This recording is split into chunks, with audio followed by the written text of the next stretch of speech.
gente tem feito, obrigado.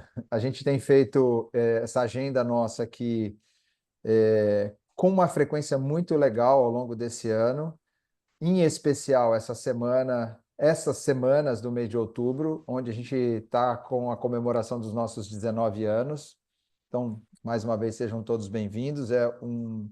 Uma honra, um prazer de coração sempre tê-los aqui, participando, ouvindo, compartilhando. São muitas pessoas conhecidas, outras que a gente não tem proximidade, mas conhece também. É uma troca rica. Hoje a gente tem um convidado especial, o Luiz Haas. O Luiz, eu conheço há pelo menos eu vou chutar, Luiz, uns 15 anos, provavelmente, né? Estava olhando hoje uns materiais do passado nosso aqui, que a gente construiu em conjunto, com uma experiência enorme na área comercial de produtos perecíveis, bastante focado em FLV, uma orientação também para o importado. A gente tem trocado ao longo desses anos todos muitas informações, ideias, também vontades. Eu acho que esse é outro ponto, aproveitar esse momento aqui de uma hora com o Luiz para ouvi-lo em relação à percepção dele do setor de hortifruti e também de outros perecíveis, que eu acho que a gente não precisa se restringir exclusivamente ao setor de hortifruti. Então, Luiz, seja bem-vindo. Muito obrigado por você estar aqui. Passo a palavra para você, que eu gostaria que você se apresentasse rapidamente e comentasse um pouquinho do que você está fazendo, qual a sua história, um pouco da tua experiência. É, é a hora de você vender o seu peixe, tá? Vou vender minha batata já. É verdade. Bom, boa tarde. Primeiro eu quero parabenizar, né, a Paripasso por esses 19 anos, né? A gente provavelmente se conhece há uns 15 anos e, assim, eu sempre gostei de me relacionar com as pessoas que aceitam desafios, com as pessoas que não têm medo de desafio e que sempre buscam fazer as coisas de maneira diferente e melhor, né? Então, eu sou grato de ter essa oportunidade. Você é uma dessas pessoas que é difícil de falar não, sempre aceita desafios, né? A par e passo, enquanto empresa, sempre apoiando e buscando coisas diferentes. Então, para mim é um prazer poder estar aqui com você hoje, né? Então, o meu nome é, né, Luiz Haas. Eu trabalho com varejo alimentar há pouco mais de 35 anos. Nos últimos 20 anos dedicados ao área comercial de FLV, né? Trabalhei em empresas como Grupo Pão de Açúcar, trabalhei no Oba, trabalhei no Grupo Big, trabalhei no Carrefour, que foi a última empresa que eu trabalhei e que eu me desliguei tem 4 meses. E assim que eu saí, eu já tinha na minha cabeça uma ideia de que eu quero continuar trabalhando com FLV e que eu posso e eu preciso, né, contribuir com a FLV de uma maneira mais ampla, passando um pouco da minha experiência ao longo desse tempo. Então, eu fundei uma consultoria que se chama Germinares, né, para germinar as coisas dentro do FLV. E a ideia dessa consultoria é trabalhar junto com produtores, distribuidores, varejos e ajudá-los a ter um negócio mais saudável, mais sustentável, aumentar suas vendas, aumentar os seus resultados, reduzir as perdas dentro da cadeia, que é um assunto muito crítico que a gente precisa sempre se dedicar a esse assunto e maximizar o resultado. Então, tem 4 meses, 3 meses que eu fundei essa empresa e eu estou muito feliz com essa nova oportunidade, muito contente dos caminhos que eu estou tomando, das pessoas que eu estou conhecendo, dos negócios incríveis que existem no FLV e de que o caminho para ajudar o nosso FLV a desenvolver é esse. Sempre que eu puder contribuir, eu vou estar à disposição. Luiz, eu vou já engatar na tua, assim, vou pular algumas das etapas aqui, mas é o que eu acho que vale a pena aproveitar o que você acabou de comentar. Você falou assim, conhecendo outras pessoas, vendo de outra perspectiva, e eu sinto muitas vezes muita falta por parte dos supermercados. Talvez o nosso público prioritário aqui, ou com maior presença, sejam pessoas ligadas à área comercial dos supermercados, e posteriormente nós vamos dividir. Isso aqui está sendo gravado, a gente vai dividir com o setor também. Nós temos o privilégio aqui, a Paripasso, de ver os dois lados, né? O lado do fornecedor e o lado do supermercado. E muitas vezes a gente fica muito agoniado com o lado do supermercado, não observar o lado do fornecedor. E você falou, eu estou agora vendo outra, de outra forma, outra perspectiva. Eu queria que você comentasse um pouquinho isso, nesse curto período que você já está vivenciando, como que, de certa maneira, traz uma perspectiva diferente? O que que te inspira? O que que você acha que é aproveitável nesse período que você está percebendo essa outra visão, essa outra perspectiva? Hoje eu acho que tem um ponto aí muito importante, e as pessoas de varejo aqui provavelmente vão concordar comigo, que estão sentadas numa cadeira de varejo hoje. Eu tinha uma angústia muito grande nos últimos tempos de varejo, porque eu não conseguia ser dono da minha agenda. Uhum. Hoje, a rotina de um varejo, ela é muito pesada, né? Então, você está discutindo competitividade, você está discutindo ruptura, você está discutindo excesso, você está discutindo quebra, você está discutindo orçamento, está discutindo concorrência, fazendo reuniões extremamente demoradas, com sistemas que não funcionam como deveriam, porque eles são feitos para tratar Coca-Cola e são adaptados para FLV. São raras as empresas que têm um modelo de sistema que foi feito pensando no FLV. Normalmente eles são adaptados. Então, a rotina hoje de uma pessoa de varejo é muito dura. Isso prende você muito no escritório, isso tira você muito da rua. E eu tinha algumas discussões com o meu chefe, e era interessante, porque a minha briga com ele é: eu quero ser dono da minha agenda.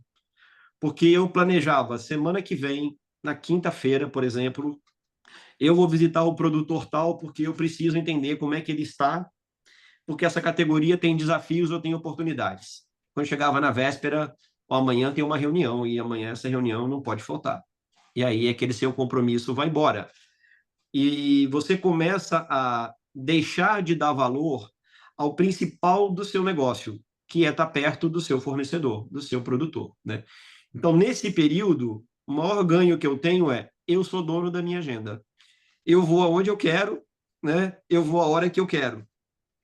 E eu já visitei fornecedores e eu tenho visitado muito mais varejo do que eu já via antes.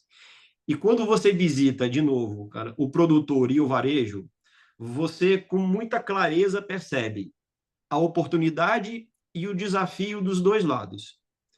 E acho que qual é o ponto? E de novo, a falta de tempo, ela é o principal. Falta ou precisa aumentar a quantidade de diálogo. O produtor tem lá um produto que ele precisa vender rápido, porque no FLV as coisas são para ontem.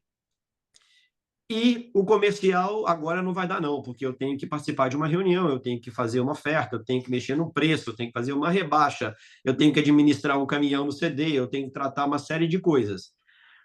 Essa falta de diálogo, eu diria, rápida, faz com que aquele produtor não consiga vender um produto que ele precisa e que ele tem volume. E o varejo deixa de aproveitar uma oportunidade para fazer uma venda melhor. No fundo, nenhum dos dois consegue o objetivo que precisa, porque eles têm pouco tempo para estarem juntos e para dialogarem sobre negócio.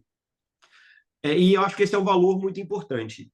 E nesse meu período aí, visitando mais, é interessante como é que você reconhece as startups, por exemplo, né? Então, tem startup que eu conheci de financiamento para fornecedor, tem startup de embalagem, tem startup para apoiar pequeno produtor, tem startup que quer fazer uma produção de folhagem dentro da estrutura do fornecedor.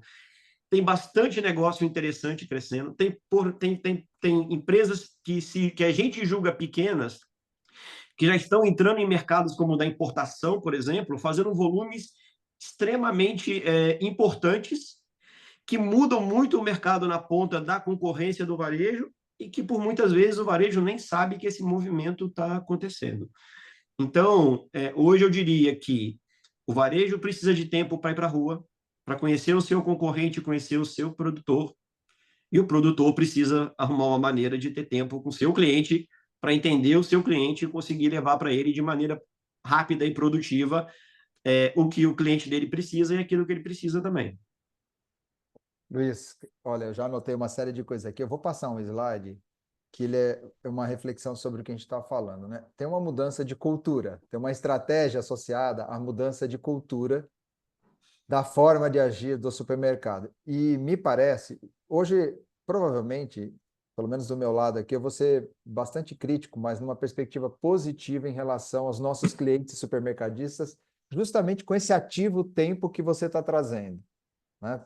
Pela angústia de não se dedicar ao fornecedor e às oportunidades que tem no mercado. Então, essa mudança de cultura, de fato, que você acabou de comentar, por favor, quem estiver ouvindo, reflita sobre isso, porque nós estamos aqui com o Luiz, com mais de 30 anos de experiência nesse setor, e em 4 meses isso fica evidente, né?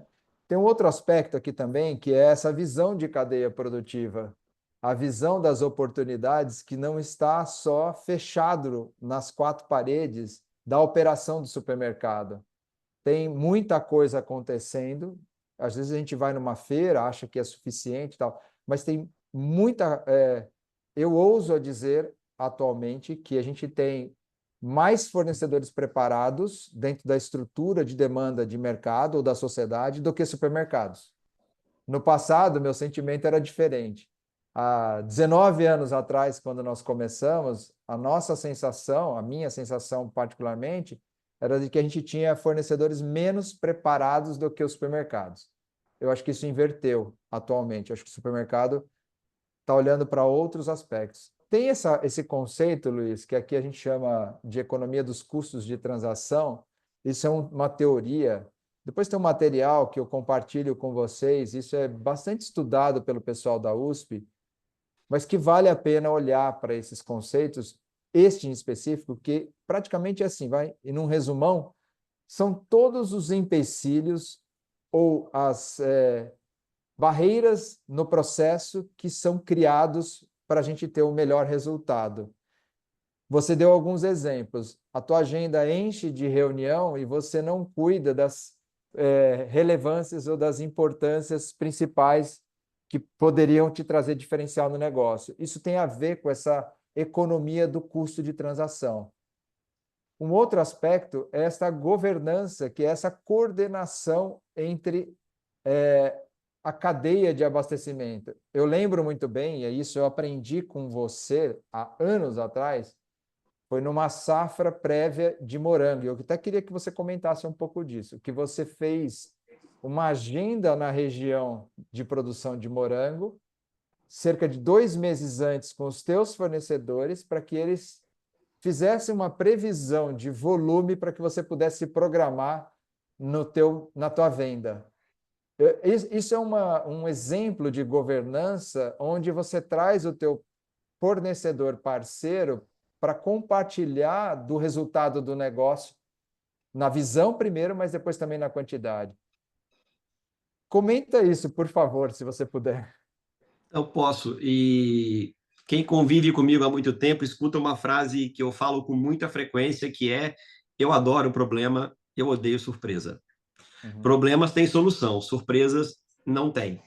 E foi assim, você deu um exemplo muito interessante, porque né, esse exemplo do morango, assim, morango é uma safra basicamente, hoje você consegue ter produção, maior produção e com qualidade ao longo do ano, mas é um produto que tem uma safra muito específica ali em junho e julho, né?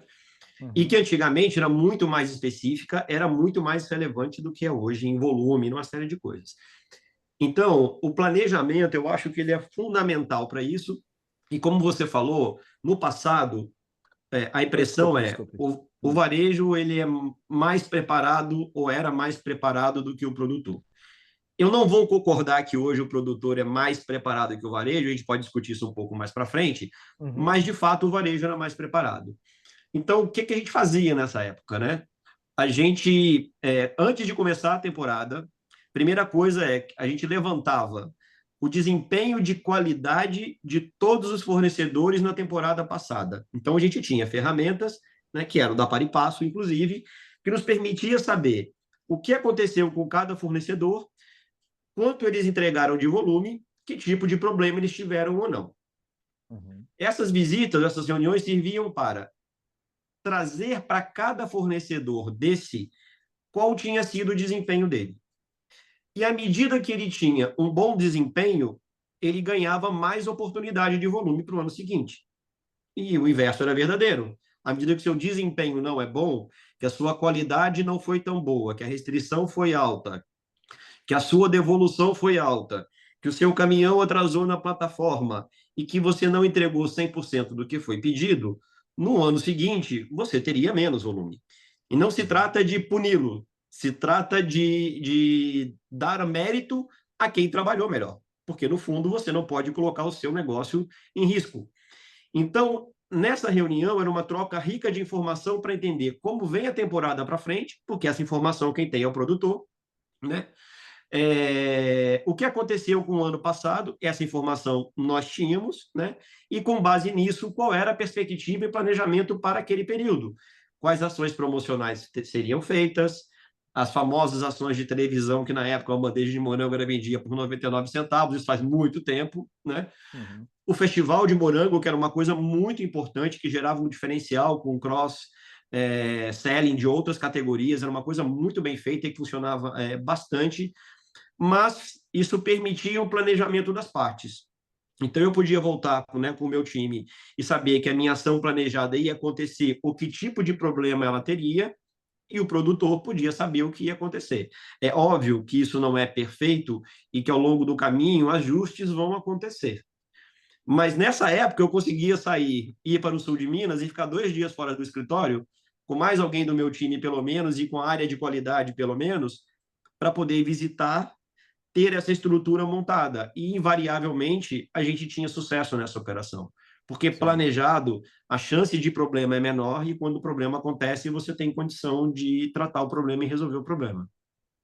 E Luiz, assim, o tema, o título do nosso encontro aqui é Desenvolvimento de Fornecedores e Comercialização. Na verdade, a gente faz esse trabalho e se a gente olha a indústria não alimentar, que normalmente é o comparativo, é onde a gente se inspira nas práticas de desenvolvimento de cadeia, essa ação de desenvolver ou trazer a visão para o fornecedor é justamente para que a gente tenha uma comercialização melhor, mais estruturada, maior em volume e melhor em processo e qualidade, né? Então, esse trabalho, esse exemplo que você está trazendo é um exemplo aplicado a essa cultura, mas eu vivenciei, por exemplo, na alface também a mesma situação na época de verão, né? Que você tem ali o problema das chuvas, né? Quando você vai para o inverno, você tem uma situação, quando você vai para o verão, você tem outra, e aí você precisa se preparar nesses dois ambientes. No meio do ano, você tem uma outra situação que é a redução do consumo das frutas, aí você tem a questão dos tubérculos,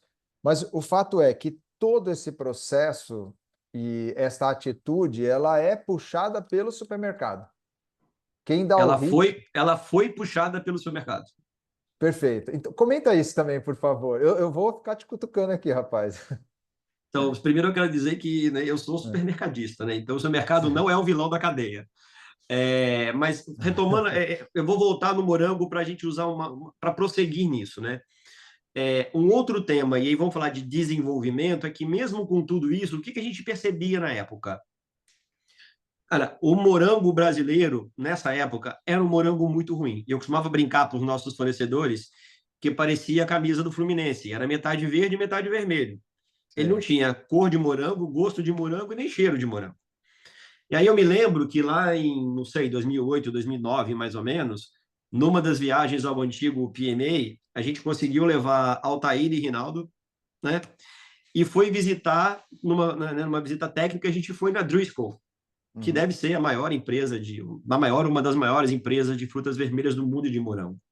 E lá a gente pôde ver, tá vendo, Altair? Tem gosto de morango, cheira, tem cheiro de morango e tem cor de morango. É isso que eu quero para vender. E se você produzir isso, eu vou vender. E não vamos ficar brigando por preço, porque esse produto, cara, é o preço que tiver que ser, porque tem Sim. cliente para pagar. E eu lembro que a gente voltou na época e aí foi se discutir que variedade que deveria plantar, que variedade era aquela. E a gente montou com a MAP uma marca própria, numa embalagem diferente, com um produto diferente, com preço completamente diferente. Então, houve um desenvolvimento para uma embalagem, para uma variedade, que me permitiu, enquanto varejista, ter um produto que na época praticamente ninguém tinha e permitiu ao produtor vender o produto por um preço que ninguém vendia. Por quê? Porque ele tinha um diferencial que era percebido pelo cliente dele, no meu caso, e para o meu cliente na ponta. Então, a gente está falando de desenvolver desde o planejamento de como e do que, até a qualidade do produto que vai ser produzido, porque o varejo tem o predicado de saber, ou deveria saber, o que, que o cliente na ponta está querendo comprar e o que, que ele está disposto a pagar. Luiz, alguns dos nossos clientes, ou, aliás, muitos dos nossos clientes, especialmente comigo, os mais antigos, assim, que têm uma proximidade, né, que são fornecedores do varejo, nesse caso, eles me perguntam o seguinte, olha, o questionamento era o seguinte, olha, o supermercado me exige, né, principalmente em relação aos nossos controles aqui, é o que precisa ser feito sobre o tema da rastreabilidade, sobre a questão dos monitoramentos de segurança do alimento, da qualidade especificamente, é, porém, não tem a devida contrapartida. Eu até anotei isso aqui enquanto você estava falando. Como que você vê isso diante desta necessidade de ter uma estratégia, né, que ela é de preparação para não ter surpresas, mas que aí fica atualmente nessa discussão da contrapartida. Não estou discutindo, não estou também colocando a questão de preço, mas sim de talvez preferência de compra, alguma coisa assim.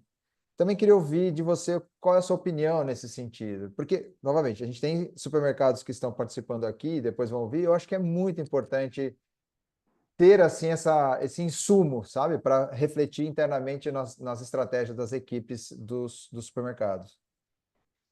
Eu vou fazer um comentário, Jean, e evidente que o público do supermercado pode levar em consideração, mas eu diria que o público produtor também precisa levar em consideração, né? Tá. Esse tema é um tema que existe desde 15 anos atrás, ou 18, quando a gente começou um projeto de rastreabilidade pela primeira vez, com um grupo de produtores de banana, você lembra bem disso, e que depois Sim. foi andando, e na época essa pergunta já vinha, mas eu vou gastar isso e quanto é que você vai me pagar mais por isso, né? Uhum. E qual era na época o discurso do varejo? Não, vamos contar isso para o cliente poder entender e pagar mais. Diria Uhum. para você que 20 anos depois o varejo ainda não conseguiu contar essa história de Uhum. maneira a agregar valor nesse produto para conseguir vendê-lo mais caro por causa disso. Mas Perfeito. 19, 18 anos depois, Jean, o cenário também mudou muito, né? Por exemplo, quantos clientes de rastreabilidade para FLV e a Paripasso tem hoje? Por volta de 2000, talvez, por aí. 2.000. Esses clientes vendem para 4, 5, 6, 10 varejos ou distribuidores. Estou falando de mais de outros 20 mil pontos, certo? Uhum. O Rama, se eu não estiver equivocado, deve fazer esse ano 2.600 análises de Perfeito. resíduo, certo? E acho que Correto. 15 mil nos últimos 10 anos. Correto. Hoje, ninguém mais admite, nenhum de nós admite, que haja, por exemplo, trabalho infantil em nenhuma empresa. Uhum. A gente não admite que haja trabalho escravo em nenhuma empresa. Esses dias, acho que Perfeito. todo mundo foi aí tocado por uma notícia de uma fazenda em Goiás, né, com trabalho escravo e o quanto negativo para a imagem de uma empresa ou de uma pessoa isso pode ser. Então, nos dias de hoje, Jean, fazer rastreabilidade bem feito, ter uma análise de resíduo, se preocupar com o resultado, tratar o resultado, ter uma certificação com relação à qualidade do trabalho, não é mais diferencial, é obrigação. Então, Uhum. alguém vai pagar mais por isso? Não, não vai.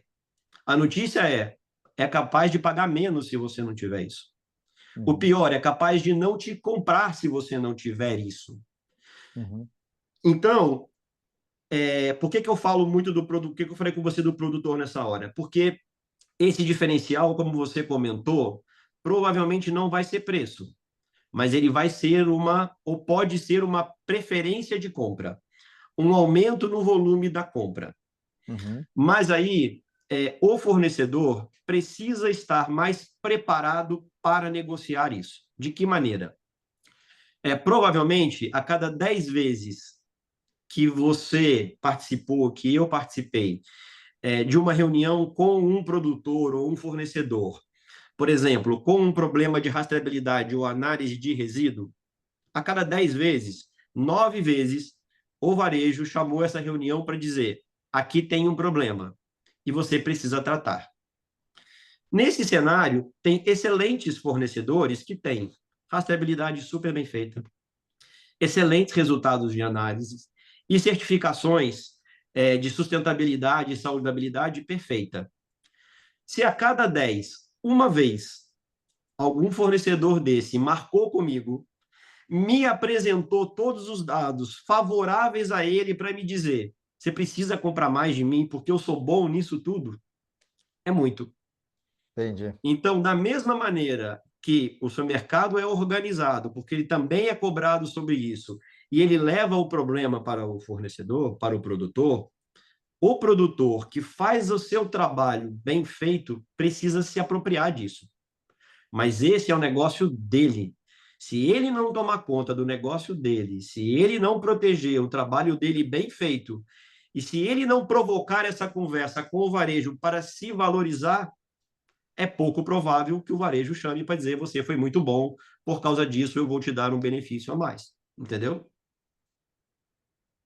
Tá muito bom isso daqui, cara. Tô gostando de ver, porque tá Eu ficando, posso, tá ficando eu vou provocativo. trazer É, aquele exemplo da água mineral que eu comentei com você outro dia, que é sim, um vídeo que tem aí, que tem na internet em alguns cantos. Eu não vou ser fiel, mas eu vou conseguir transmitir a ideia, né? sim, E ele diz mais ou menos o seguinte: uma água mineral vendida no atacado custa R$ 1. Vendida no semáforo custa 3. Vendida num jogo de futebol custa 8. Vendido no aeroporto custa 12. E é a mesma água mineral. O ponto é, você está vendendo para o atacado, que não é demérito, é um modelo de negócio, ou você está vendendo para o aeroporto? sim. Então, se você entende qual é o modelo que você vai se inserir, você vai ser valorizado por isso. E você vai ter que ter condições diferentes, porque o que você precisa, no exemplo da água, para vender para o atacado é uma coisa, o que você precisa para vender no aeroporto é outra coisa. O ponto de consumo muda. Trazendo isso para o nosso negócio existem todos os modelos de distribuição. Você está Uhum, no modelo que vai valorizar tudo aquilo que você faz e vai te reconhecer, seja por preço ou por volume? Então, eu acho que é importante ter essa narrativa, porque o produto pode ser o mesmo, mas o canal muda. uhum. E o canal vai te valorizar de maneira diferente de acordo com o cenário que ele tiver inserido. Perfeito. E olha só, o que que você considera, eu até marquei também, eu tô marcando, você está falando, eu vou marcando as coisas aqui. É assim, o que que você avalia nesta lógica, então, ou como que você entende como gestor, né, responsável pela essa área comercial, como um fornecedor saudável que seja interessante para você realizar negócios?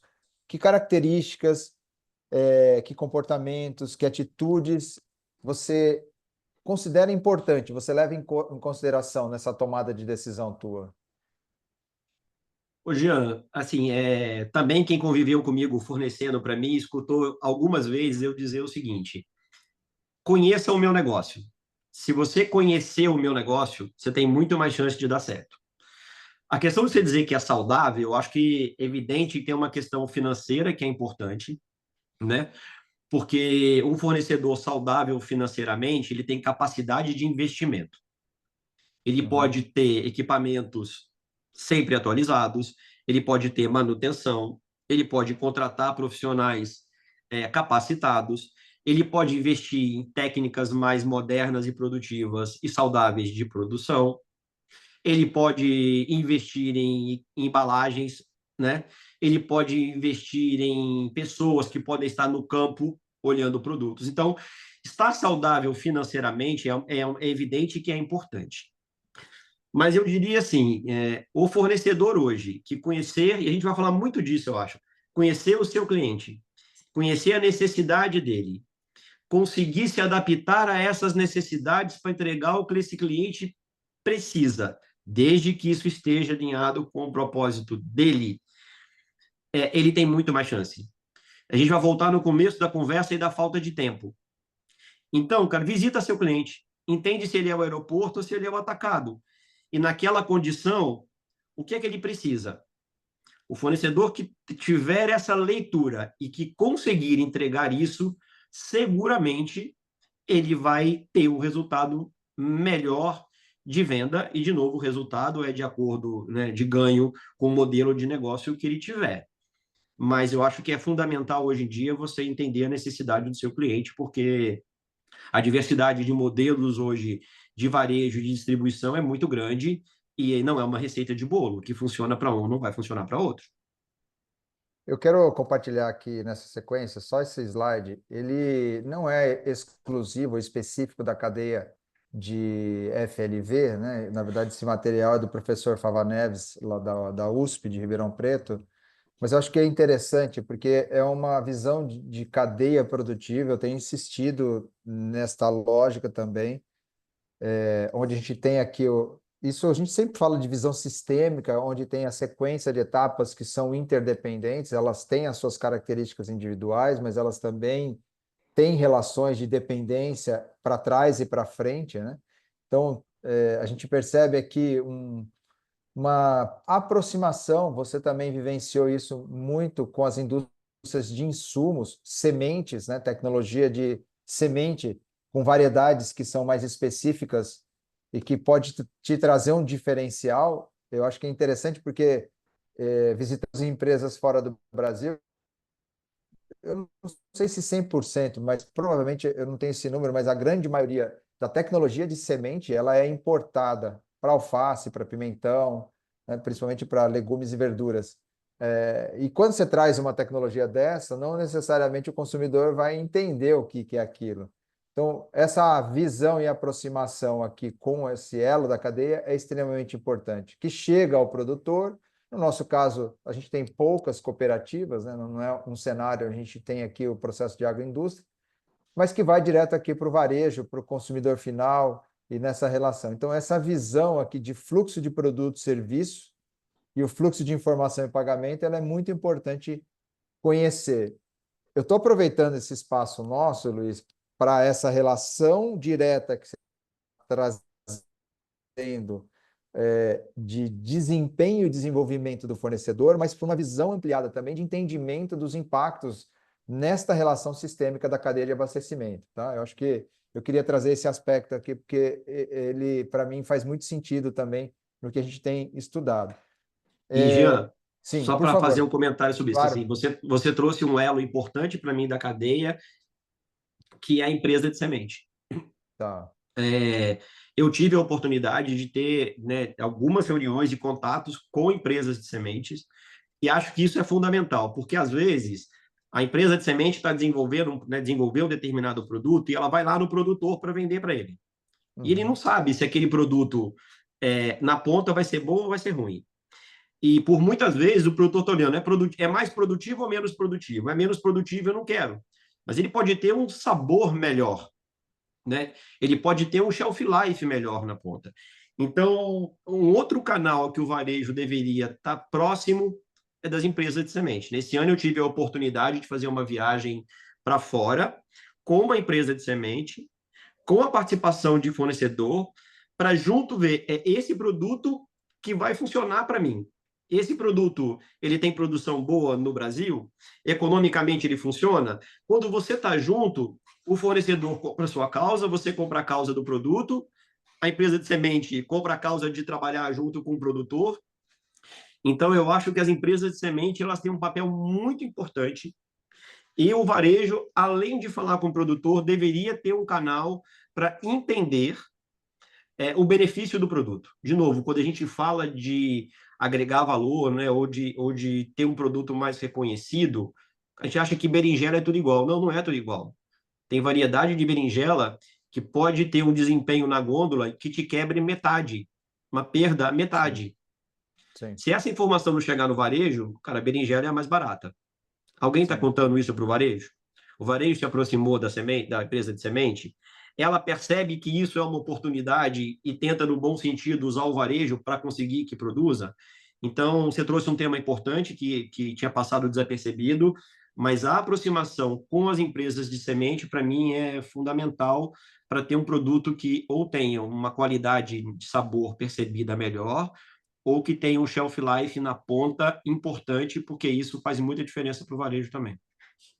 Eu queria te fazer uma outra pergunta aqui também. Você foi a primeira pessoa que eu ouvi dizer da relevância do sabor na estratégia do negócio.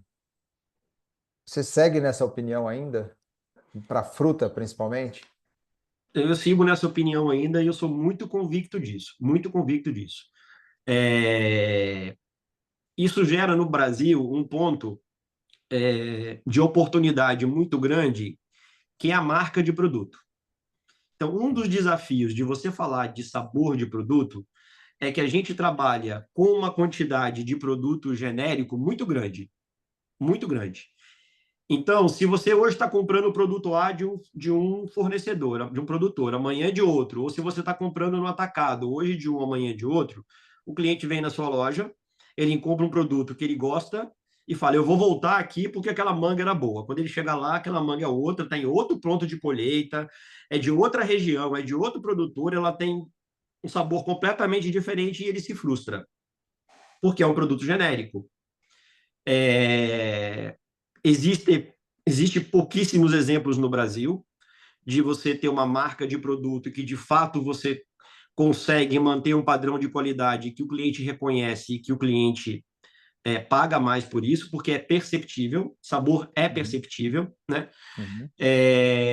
E as marcas próprias, que podem ser muito mais bem trabalhadas no Brasil do que são hoje. A marca própria é uma maneira do varejo definir o produto que ele quer, levando em consideração categoria, calibre, sabor, variedade, de criar uma fidelidade, de maneira que o cliente vá na loja dele e compre uma uva e fala, eu gostei. Quando ele voltar na semana que vem, sendo a mesma variedade, é basicamente a mesma uva. Óbvio, sabendo que, né, a FLV é uma indústria a céu aberto. Mas é muito mais fácil dele ter recorrência. Então, eu acredito muito nisso, Jean. Mas tem que ter um trabalho, de novo, como fornecedor de desenvolvimento e tem que ter um trabalho de marca agregado para você poder retornar na marca e entender Tá, que aquela marca tem um padrão de qualidade e que vai fidelizar você naquela marca ou naquele estabelecimento, entendeu? perfeito. Esse material aqui que a gente está discutindo, para o público que está presente, para a audiência agora e para a posterior, como eu comentei, deve ter provavelmente muitos gestores da categoria de frutas, legumes e verdura e provavelmente até de flores, né? Que dicas você daria para esse público olhando o atual cenário de FLV, considerando inclusive as questões que tem climática, um aspecto, até para trazer esse elemento aqui também na nossa reflexão, tá? A gente falou das indústrias de semente. As indústrias de semente, as que eu tenho conversado, em especial uma delas, está percebendo também uma concentração da base produtiva, né, por pessoas que estão saindo do negócio, então você vai tendo menos fornecedor que está preparado para ficar no negócio. Isso muda a gestão também do próprio área comercial do supermercado, né? Porque ele tinha mais opção, ele vai provavelmente ficar com menos opção, os distribuidores acabam assumindo mais relevância nesse aspecto. Então, que dicas você daria para a área comercial que você acha que são muito importantes considerar, vamos dizer, num plano estratégico para frente? Ô, Jean, assim, eu acho que assim, primeiro tem que ter informação, né? Tá. Como a gente comentou lá no exemplo do morango, aquelas reuniões eram possíveis porque havia informação e você sabia o que você estava recebendo de produto que te permitia fazer esse planejamento. Então, eu acho que o varejo precisa ter, de alguma forma, um sistema, um controle que ele consiga acompanhar dos fornecedores que ele tem o nível de desempenho desses fornecedores. Ok. Ele precisa buscar, e hoje isso é mais fácil, né? As feiras aqui no Brasil já estão mais estruturadas, é muito mais fácil, digamos assim, de você achar um produtor. A própria rastreabilidade nas caixas, para quem dá uma volta no mercado, você descobre rapidamente quem é fornecedor de quê. Você precisa ter claro que o seu caminho é um caminho de produtor, avaliar a qualidade daquilo que você tem e planejar o seu futuro com base no desempenho. Assim, eu vou olhar no retrovisor para selecionar o que eu quero e vou olhar Uhum. no para-brisa para poder planejar o futuro. A dificuldade para isso, Jean, e é uma coisa que eu tenho percebido, é assim, muitos varejos, muitos ainda trabalham com o modelo de SEASA. sim. E quando você trabalha com o modelo de SEASA, e de novo, nada contra o SEASA é um modelo de abastecimento num país tão grande quanto o nosso e de tanta diversidade, o SEASA é um modelo de abastecimento, que tem vários ganhos, porque a logística no Brasil é um problema. Mas ele tem um ponto, ele não gera necessariamente a fidelidade do produto. Uhum. Então, você visita lojas frequentemente, vou dar exemplo aqui, por exemplo, de uva. Tá lá uma uva, Vitória. Na semana seguinte, tem Vitória? Tem, mas ela é de outro fornecedor. E na outra semana, tem Vitória? Tem, mas tem de outro, não é nem o primeiro nem o segundo. E assim você vai ver vários produtos. Manga tem uma etiqueta. Na outra semana Uhum. você volta, é outra. Numa semana ela Uhum. está madura, na outra semana ela está verde. Uhum. Para esse planejamento acontecer, o varejo vai precisar se estruturar. Ele precisa centralizar. Ele precisa ter estrutura de gente, estrutura de qualidade, estrutura logística, para ele conseguir planejar o seu futuro com o fornecedor e ter o produto que ele precisa. E no primeiro momento, toda vez que esse assunto vem, o varejo faz a conta. Ah, mas eu tenho que ter um CAPEX, eu tenho que ter isso, eu tenho que ter aquilo. E isso sempre dificulta o assunto. Uhum. Mas, puxa da sua memória, Jean, toda vez que você vê uma reportagem sobre varejo em alguma revista, no Jornal Nacional, qualquer executivo de varejo que dá uma entrevista dentro da loja, aonde que ele está? No Não FLV. é FLV. Ele Ele pode não estar vai na falando de tarde. ele pode estar falando de qualquer assunto. Aonde que ele Tá. está? No FLV. Na banca das frutas, legumes e verduras. Exatamente. O FLV é a categoria de uma loja que mais gera recorrência de compra. A carne é importante, mas você pode comprar e congelar. A batata não pode, a banana não pode, a uva não pode. Então, você precisa voltar à loja toda semana. Então, Uhum. ela gera recorrência. E ela gera fidelidade se na recorrência você for bem atendido. Se você Sim. atender a sua expectativa.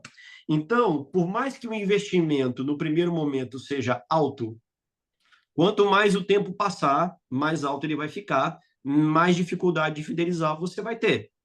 E o seu concorrente que fizer isso e fizer isso bem feito, ele vai conseguir ter o domínio do produto que ele tem. Sim. Fora, Jean, que, cara, todo mundo que está aqui sabe das questões climáticas que o mundo está passando. Além do aumento dos custos de insumos que a guerra da Rússia trouxe, dos aumentos de custo de energia elétrica que a guerra está trazendo, dos aumentos de despesa que a pandemia trouxe. Jean, não tem produto no mundo, né? Eu trabalhei com importação de produto.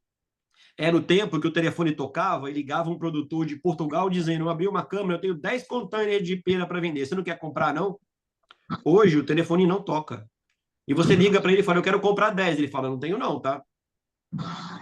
Então, você só vai ter a mínima segurança de ter o seu abastecimento com a qualidade ou padrão que você precisa, se você fizer esse planejamento e você tiver com o produtor. Senão, você vai estar à mercê do que o mercado tem para vender. Tem uma pergunta que chegou aqui para a gente, que eu acho que é bem importante até, porque foi do Gustavo Oliveira, né? Ele colocou assim, o assunto será somente em cima do FLV? Ele ficou bravo com a gente aqui, né? Ele falou assim, vocês vão falar só de FLV? Você teve a vivência, experiência com pescado também, com a parte de proteína animal. Você vê, obviamente são cadeias de alimentos, de indústrias, vamos chamar assim, diferentes, né, com uma governança diferente, mas o que Sim. você considera que poderia ser comentado ou indicado aqui nesta lógica de desenvolvimento de fornecedor para essas categorias, ou bovino, ou pescado, né, proteína animal, de maneira geral? Ô, Jean, cada uma delas tem uma característica muito diferente, né? Sim. Por exemplo, cara, o peixe, para mim, é um diferencial muito grande. Peixe fresco é um diferencial muito grande que uma rede de varejo pode ter. Mas se você também reparar, as peixarias frescas têm diminuído bastante dos varejos. Uma Sim. grande parte dos varejos não tem mais peixaria fresca. Por um outro ponto que interfere a cadeia, também, a falta de mão de obra para operar, né? Se ela Uhum. já faz falta no FLV, na peixaria, que tem que ter alguém que entende de peixe, cortando peixe o dia inteiro, é muito mais difícil. A lógica por trás de proteína não é muito diferente da de FLV, com preocupações diferentes. Se você for falar de bovino, e você sabe mais do que eu, você tem que se preocupar com área de desmatamento, né, com poluição do ambiente, você tem que se preocupar com uma série de coisas. Você tem básicas, você tem CIF, você não tem CIF, como é que você opera dentro da loja. Pescado não é muito diferente. Então, de qualquer forma, a carne é impossível, eu diria, você trabalhar através de distribuição. São frigoríficos muito grandes que detêm o maior, né, o volume de carne no país, e você precisa estar diretamente com o frigorífico desse para você poder ter um produto adequado na área de venda. E também passa por uma questão de desenvolvimento muito importante, porque hoje existem vários tipos de gado, né? A marca própria hoje é uma alternativa e uma realidade também importante nessa categoria especificamente, porque você pode ter uma raça de gado diferente que está sendo produzida para você e que te dá um produto diferenciado na área de venda. No pescado, da mesma maneira, você pode ter pescado de cativeiro, criado sobre protocolos bastante exigentes que permitem com que você tenha um pescado de marca própria. O desafio dessas áreas, eu acho que hoje, maior do que a questão do produtor, é a questão da operação. Operar uma peixaria com 25, 30, 40 itens é muito difícil. Manter esse produto armazenado em condições ideais, conseguir tratar o produto correto na área de venda, é muito difícil. E a mesma coisa acontece para o açougue. Então, eu acho que essas duas categorias, o desafio, porque eles são muito manipulados para a operação, para o treinamento das pessoas, é muito maior do que no caso do FLV, que o desafio da porteira para trás eu acho que é maior do que o da porteira para dentro. Se você for falar de padaria, por exemplo, que também é importante, que gera uma recorrência grande no varejo, qual modelo você quer operar? Né? Eu quero ter uma margem melhor e eu vou investir em produzir tudo na loja. E eu vou investir em mais equipamento, mas eu vou garantir o meu padrão de qualidade. Mas tem que ter padeiro, tem que ter confeiteiro. Um outro modelo, eu não vou investir tanto em equipamento, eu não vou querer ter um profissional, um eiro, digamos assim, como a gente fala, e eu vou comprar toda a minha de produto congelado, pré-congelado, que eu preciso de menos investimento, eu preciso de menos mão de obra qualificada. Funciona? Funciona. Vai te dar menos rentabilidade, vai te dar um produto que, em via de regra, ele é mais padronizado para você e para a sua concorrência, mas também é um caminho. Cada categoria dessa vai ter um modelo diferente de acordo com o investimento que você quer fazer e com a característica dessas categorias na loja. Tem um outro comentário aqui. Depois pessoal, tem o link, né, nosso de perguntas. Se vocês quiserem continuar e tiverem interesse de continuar fazendo aqui o envio das perguntas, sintam-se totalmente à vontade. O que a gente não conseguir, nós estamos indo aqui para o nosso 10 minutos finais. A gente tem respondido, eu reforço isso, todas as perguntas que chegam até nós, com o apoio sempre do convidado para que tenha esse alinhamento. Mas fiquem à vontade. Então, acho que foi bem importante esse comentário do Gustavo, né? Às vezes a gente vai direcionando para um único assunto. E aqui também a Eliane fez uma mensagem, mandou uma mensagem aqui que interessa muito a questão da padaria para ela. Eu li não, né? Eu vi um material há 2 semanas atrás do Kotler. Teve um encontro da Associação Brasileira de Supermercados em Campinas, que é o encontro anual Abras. da Abras. Eu não falei Abras? Você Falei, não tinha né? falado ainda, Abras, eu acho. Ah, tá bom, desculpe. Achei que eu tinha falado errado. Não. Então, a gente teve esse encontro que foi em Campinas e eles convidaram o Philip Kotler, né? O Kotler, ele, acho que quem estudou marketing na vida deve ter pego esse livro lá na década de 70, provavelmente, e ele ainda está vivo, ele entrou online e eu não tenho o material dele, eles compartilharam algumas imagens e eu gostaria, depois eu vou tentar tirar uns prints para enviar para vocês, mas o que eu achei interessante é que ele comentou sobre as flores e o FLV no supermercado, e principalmente as flores como gerador de contribuidor de margem para a operação do supermercado, a padaria como um item importante, mas não como um item relevante na geração de margem. Eu estou replicando o que ele falou ali, né? Assim como as carnes também, que pode, se não tiver algum diferencial, também ser só um gerador de tráfego, de mas tráfego. exclusivamente disso, né? Então, você tem alguma informação sobre isso também, dessa tua experiência em relação ao varejo, ao mercado e essas categorias?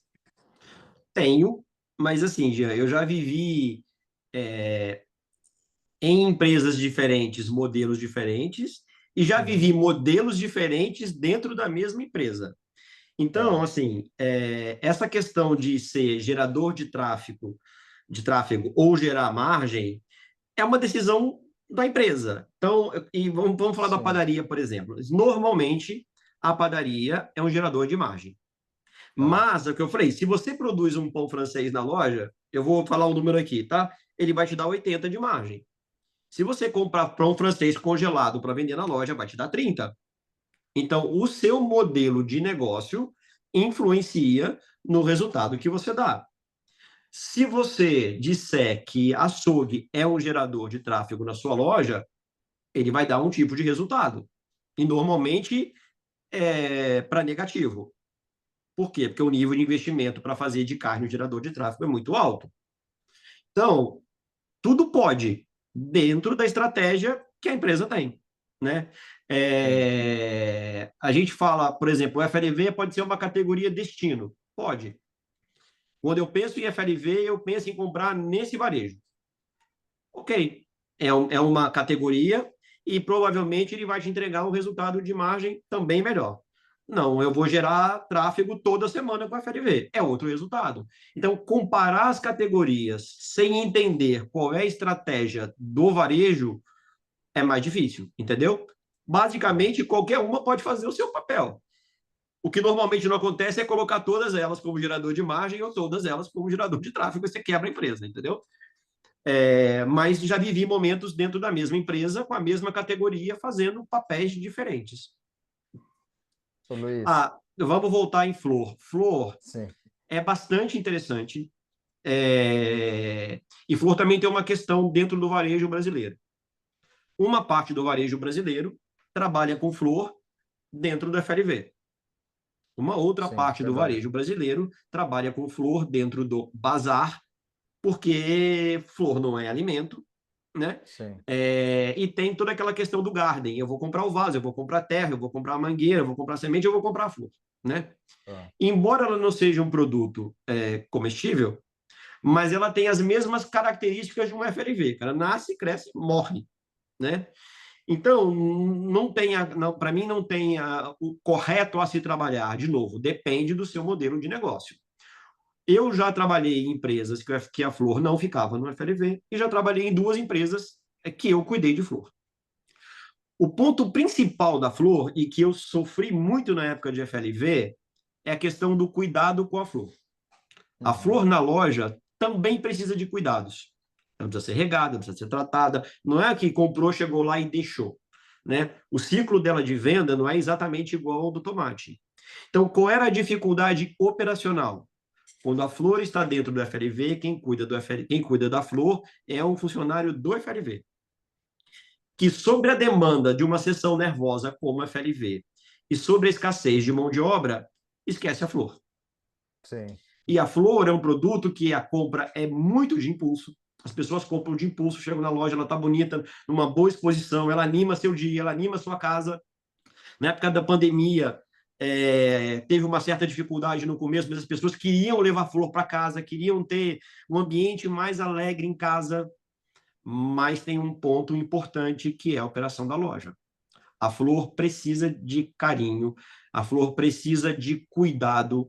E se o seu modelo de operação não preservar essa categoria, você vai ter problema. Mas vou te dizer, eu tive em alguns varejos alegrias grandes com flor. A flor tem sazonalidades muito importantes. Mães é uma coisa absurda o que flor vende e o que ela agrega de resultado Então, eu diria para você, flor é muito importante. Quem tem, tem que investir nela. Quem não tem, deveria ter, mas tem que ter em mente. Precisa de gente treinada e precisa de quantidade de gente suficiente para cuidar dela na loja. Porque a perda de uma flor é como se fosse a perda de um produto para o FLV. O Luiz, eu estou vendo aqui o Ricardo participando conosco. Ricardo, Eu vi. obrigado por você estar aqui. E eu queria saber se você tem algum comentário, Ricardo. Vou te trazer para o jogo nessa reta final nossa aqui. Não sei se você, acho que você consegue abrir o seu microfone, caso você queira falar, né? Eu consigo. Boa tarde a todos. Prazer estar aqui. Dois mestres, Jean e Luiz. Tive o privilégio de trabalhar com o Luiz ao longo da minha jornada profissional. Bom, eu acho que o Luiz resumiu bem, né? Essa parte aí do perecíveis como um todo, né? Em síntese, é isso mesmo. O que é a prática normal do mercado brasileiro hoje? Você tem um açougue como um grande gerador de tráfego e um FLV também como gerador de tráfego. São duas áreas que fidelizam bastante o cliente na loja. O açougue tem uma questão de confiança muito forte e cada vez mais uma relação com o consumidor também. O balcão de serviço, de atendimento ali do açougue é fundamental para estabelecer essa relação. O FLV, obviamente, em termos de oferta de qualidade, e a recorrência de compras, né? E você tem as outras categorias que eu acho que o Luiz explanou bem aí, a parte de padaria. A padaria é uma decisão estratégica. Ou você vai para a produção própria ou você vai para a terceirização, né? É uma Uhum. escolha que você faz, dependendo do nível de CAPEX, de investimento que você quer fazer, né? Montar uma padaria hoje é muito caro. Você tem lá mais ou menos uns 14 equipamentos que você precisa montar, e o maior desafio não é nem equipamento nem CAPEX. O maior desafio, pessoas. Uhum. Você fazer retenção de pessoas hoje imperecíveis, principalmente essas áreas mais técnicas, como padaria, como açougue, é muito difícil, né? Muitas vezes, qualquer oferta que o mercado faz, essas pessoas estão abandonando e indo embora e trocando você. Mas, enfim, muitas vezes o movimento é feito nessa direção de terceirizar a padaria para evitar esse custo e esse dissabor com pessoas com a necessidade de treinamento, né? Além disso, você tem lá a parte de queijos e frios, que é um grande gerador de margem. E o que eu tenho observado muito, viu, Jean, Luiz, é que o mercado, principalmente fora aqui do Brasil, e até mesmo aqui no Brasil, tem investido muito, mas muito, em pratos prontos. Então, você vê muita a área de alimentação na própria loja, né? Como uma prestação de serviço. O conceito do to-go, ou seja, você tem aquele lanche pronto. O FLV está crescendo muito nesse segmento, né, Luiz? Com frutas cortadas, saladas prontas, os sucos prontos. E que é uma forma que eu tenho observado que o varejo tem fidelizado e trazido bastante cliente através dos pratos prontos. Praticidade hoje é fundamental. Se você tem uma prestação de serviço, seja para consumo no local, seja para você levar, seja para um consumo imediato no trânsito entre o seu deslocamento de casa para o trabalho, isso tem crescido bastante também, né, Jean? Então, do ponto de vista Tudo bem. perecíveis como um todo, eu acho que o Luiz abordou super bem. E o perecíveis, eu vi essa matéria do Kotler, né? E o Uhum. Kotler reforça muito, muito esse tema do perecíveis como um fidelizador e como uma área de Sim. diferenciação. É muito interessante você observar que quando você olha, sei lá, 10, 15 anos atrás, e você visitava os mercados dos Estados Unidos, você não via essa força tão grande no perecíveis, né? Você via a carne embalada, você via o perecíveis embalado. Hoje você vai nos Estados Unidos, você já vê Whole Foods, você já vê uma série de mercados explorando muito a área de perecíveis, principalmente com o tema de inovação em loja, diferenciação, iluminação diferente, exatamente para poder prestar um serviço e fidelizar cliente, né? Olha, vou falar para vocês, eu não sei se as pessoas que estão ouvindo ou que ouvirão no futuro sabem do impacto da relevância dessas duas figuras que estão aqui, né? Entre outras que estão, mas do Luiz e do Ricardo, com ampla experiência no varejo. E agradeço muito, Ricardo, por você ter feito esses comentários, estar aqui assim, com frequência você está com a gente, sempre uma honra. E a ideia e a vontade nossa é que tenha alguma contribuição para esse desenvolvimento, uma conscientização de um processo mais efetivo do alimento perecível. E no final do dia, a gente é consumidor desse próprio alimento lá na ponta, comprando no supermercado, inclusive, né? É aí que a gente vai. Então, Ricardo, muito obrigado. Muito obrigado por Obrigado a estar aqui com a vocês. Um gente. prazer sempre estar aqui com você e parabéns pelo trabalho, Jean. Obrigado. Luiz, Valeu, vamos para. Ricardo. Queria que você fizesse seu comentário final, que desse seu fechamento, um pouco do seu contexto, assim, né, sobre essa, esse nosso bate-papo aqui, né? Eu acho que é importante deixar não só uma mensagem, mas também, assim, eu não acho que sinceramente, eu não sei nem se é opinião, mas sabe o que que eu acho que é importante? Assim, a tua perspectiva sobre para onde vai esse negócio, para onde que esse caminho do perecível, do desenvolvimento de fornecedores, que é a nossa pauta de hoje, na sua opinião?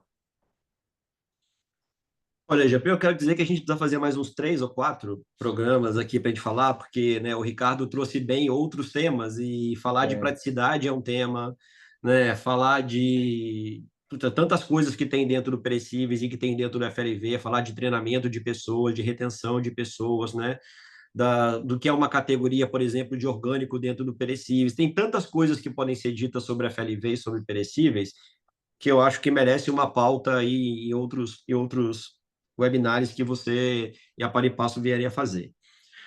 Já que eu posso te dizer, que eu posso dizer o seguinte, cara, eu acredito tanto no FLV, né, que eu de fato resolvi deixar o varejo e eu podia fazer outras coisas, mas eu decidi empreender nessa área porque eu uhum, gosto disso. Porque de fato a alimentação saudável é o que vai fazer do futuro uma população melhor. Eu acredito nisso. Eu acredito que a gente precisa reduzir as perdas na cadeia toda de abastecimento, porque tem muita gente no mundo passando fome e a gente joga muita mercadoria fora, e a gente tem que trabalhar para poder reduzir isso. Eu acredito que, de fato, o sabor faz diferença. Eu acredito que, de fato, a variedade faz diferença. Eu acredito que, de fato, a praticidade faz diferença. Então, eu vou continuar trabalhando nessa área, contribuindo para empresas, sejam elas de produtores, distribuidores ou de varejos, porque eu acredito que essa é uma área importante na vida das pessoas e de diferenciação para o varejo. Agora, perfeito. o cenário para frente, ele é fácil? Não, não é. O modelo de trabalho, né, hoje, o modelo de varejo no Brasil, com o crescimento dos atacarejos, é um modelo muito diferente de 10, 15 anos para trás. Porque na época dos grandes hipermercados, os hipermercados buscavam os produtores, por uma série de motivos. O atacarejo, em via de regra, tá? Não é generalizado, mas em via de regra, ele, para ter uma estrutura enxuta para ser competitivo, ele vai no distribuidor. E aí ele se afasta do produtor. E se afastando do produtor, ele vai ter as complicações dele. Mas da ótica do produtor é mais difícil levar a sua estratégia, é mais difícil levar o seu produto, é mais difícil contar a sua história.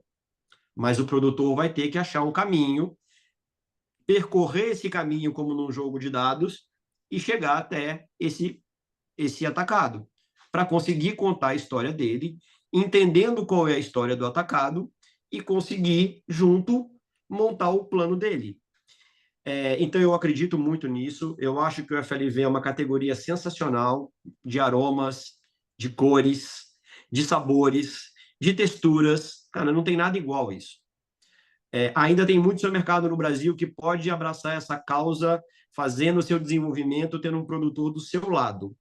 Mas o mercado brasileiro mudou muito. E isso vai trazer novos desafios, porque o varejo não é mais o mesmo, nem o varejo tradicional e nem o modelo de atacado no meio do caminho. Isso é uma realidade, e a gente tem que trabalhar com a realidade. Eu acho que tem duas pessoas que eu estava olhando aqui que eu gostaria de referenciar, que trabalham com essa mudança de realidade, fazem algo muito bem feito, muito assim alinhado, que é a Silvia, que está aqui, né? Silvia, um abraço para você também. Eu marquei aqui para não esquecer, o Júnior Lucato está aqui também acompanhando, parceiro, assim, indescritível nessa Longa jornada data, também, os longa dois. data, os dois. Tem também o Belchior aqui do Savenhago, que está aqui junto, também eu estava olhando. É outra batalhador dessa categoria, assim, uma pessoa que está sempre puxando ali dentro do universo, faz um trabalho espetacular no interior de São Paulo. Tem o Giovanni, que está junto com ele também. Então tem a Karina, eu acho que é a Karina da Rede São Paulo que está aqui, também é outra pessoa que está lá com o Baruzzi, outra referência. Então, agradeço a todos vocês, o Curi também que está aqui por estar junto, né, por acompanhar. Deixa eu só colocar aqui a fotinho do Luiz, né, compartilhar com todos vocês. Luiz, depois, se você permitir, a gente passa o teu contato para quem quiser fazer algum tipo de conexão com você também. Aí você me diz. Muito obrigado por essa hora que vocês dedicaram aqui nesse tempo. Nós temos mais dois encontros previstos, tá? Que estão aqui para o dia 21 e para o dia 31. No dia 21, há 3 semanas atrás, um mês atrás, nós tivemos a oportunidade de tratar o tema dos ovos dentro de uma reunião com fornecedores e supermercadistas e gerou uma discussão tão interessante, que é uma categoria que me pareceu assim que corre paralelo, assim como as flores, de certa maneira, e que tem uma dificuldade muito grande também de criar diferenciação e tem produtos muito bons que estão no mercado. Então, nós vamos ter um convidado Jean, espetacular nesse tema aqui no dia 21, viu? Sim, ontem, por acaso, eu tenho, para quem acompanha, né? Ontem eu fiz um post lá no LinkedIn, exatamente falando sobre ovos, né? O que é a tendência dos galinhas livres de gaiola, caipiras e sim. orgânicos. Então, interessante sobre o tema. Quem tiver curiosidade e quiser prestigiar lá o post e os comentários, toda semana a gente está falando sobre algum tema importante para o FLV. Quem quiser olhar lá, Luiz Reis FLV. E seu convidado, de fato, é bastante interessante. Eu vou estar aqui semana que vem acompanhando. Legal, muito bom. E o outro é sobre a questão de resíduos, né? É um tema que normalmente gera polêmica, mas que também, assim, a gente percebe uma melhoria do desempenho. Eu acho que é algo que, no tempo, nós estamos vendo um resultado bastante interessante, positivo nesse sentido, e que está alinhado aí a essa entrega de valor do perecível. Então, Luiz, muito obrigado, obrigado a todos vocês que ficaram aqui conosco nessa hora e 10 minutos, 1 hora e 10 minutos. É, Fiquem assim com um resto de semana saudável. Alimentem-se bem, de preferência FLV, ajudem a aumentar o consumo dos perecíveis, né? Senão, assim, eu como carne também, tá, gente? E bastante carne, inclusive, não é pouca. E desejo a todos aí um resto de semana bom e saudável. Obrigado mais uma Tchau, vez. tchau. Tchau, Obrigado para tchau. todo mundo pela audiência. É bom rever aí alguns velhos amigos. Muito obrigado.